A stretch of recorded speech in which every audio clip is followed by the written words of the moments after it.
Hey guys, just wanted to do a quick video here on a little, I guess, load that I invented. Maybe I didn't invent it, but I haven't seen any information on the web about this. I recently acquired this very nice looking sporterized Lee-Enfield number 4 MK1.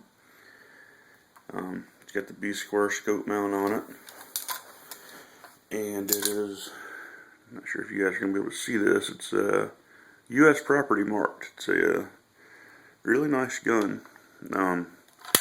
Well, my bullet mold, in the process of moving, got shipped to the wrong address. So I got 100 rounds of brass with this gun, no loaded ammunition.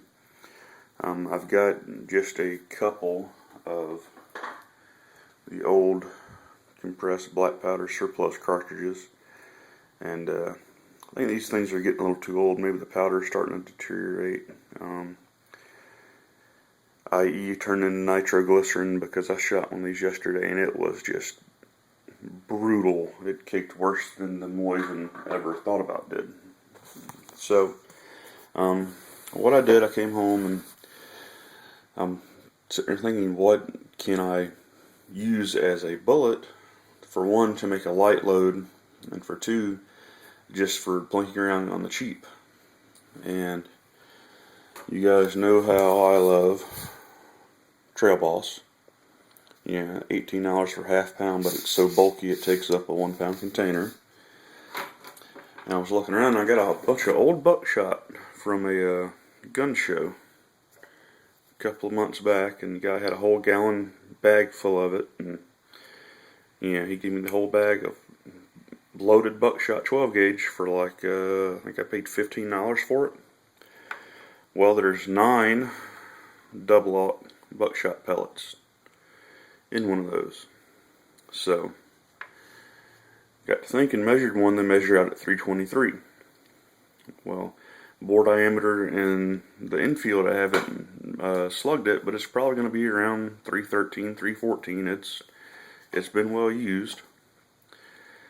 So I got to thinking, I wonder if I can use the shell, the actual brass, to cut just enough down on one of the Buckshots to make it seat.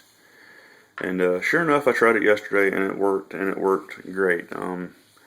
22 mag plus velocities with a certain load of Trail Boss. If you want to know exactly what I'm using, message me. I've been thinking, I know I've put load data out there before, and yes, it is Trail Boss, and you probably won't hurt anything if you overdo it, but I don't want to get sued for somebody being an idiot. I will show you. I'm not sure how well you guys can see that. Probably not going to be able to. My camera's not working right this morning. But that'll tell you how much powder I'm using if you know what you're doing. But what I'm doing here, let's see if I can hold the camera and charge this case real quick. Nope. Block your vision for just a second. One thing I will tell you when you're using these Lee powder throwers like this is you can get them to be very consistent, but you have to do the same exact thing every single time. Like me, on the upstroke with that, I tap twice. On the downstroke, I tap 3 times. And I get very reliable accuracy with this Lee powder thrower. And yes, they don't like certain powders. They do not like Unique, and they do not like H110. Or at least mine doesn't. Maybe you've got one that'll throw H110, but this one just completely hates it. I've adjusted it every way. I've taken it all apart, cleaned it, and it hates it. Alright, so we've got our charge of Trail Boss in here. Slide this in. And what I did, I got a AK-47 pulled bullet, 312 diameter, little short, like 110 grain bullet, and it's rounded on the bottom, almost like this 223 bullet is. It's got a little concave indentation in it.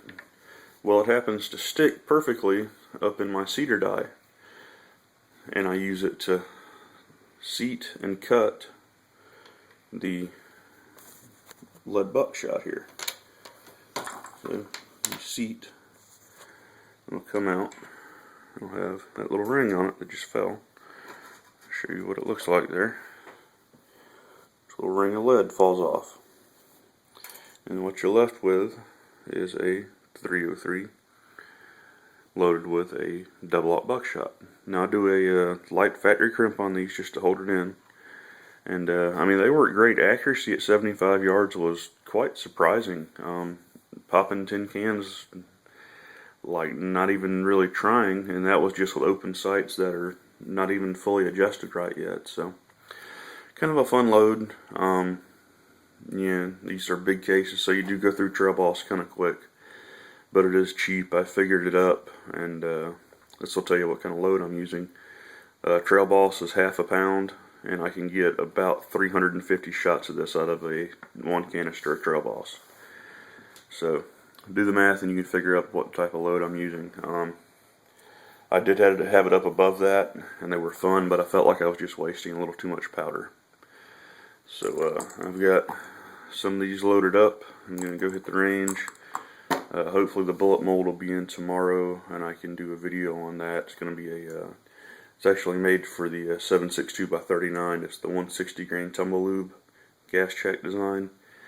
But I wanted it for the Lee-Enfield because I'm not going to run full power loads out of this gun.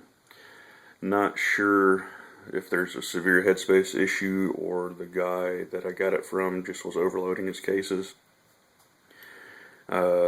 Seems to be some cases that that he gave me that were once fired that showed some signs of bulging, but checked headspace and it's not out terribly bad. It's a little bit looser than I like, but these little gallery loads like this, you don't have anything to worry about. Alright guys, hope you enjoy this video. If you have any more information on doing this, you can even do this with 308s. Unique in a 308, or even trail boss in a 308, and this also works great. You can also use just 31 caliber round balls, although buying pure lead round balls are getting kind of expensive. And these are a harder lead and they don't seem to lead the barrel as much. Thanks for watching, and I'll try to get some footage later on of me actually out at the range shooting these so you can hear what they sound like and shoot like. It's a really fun load.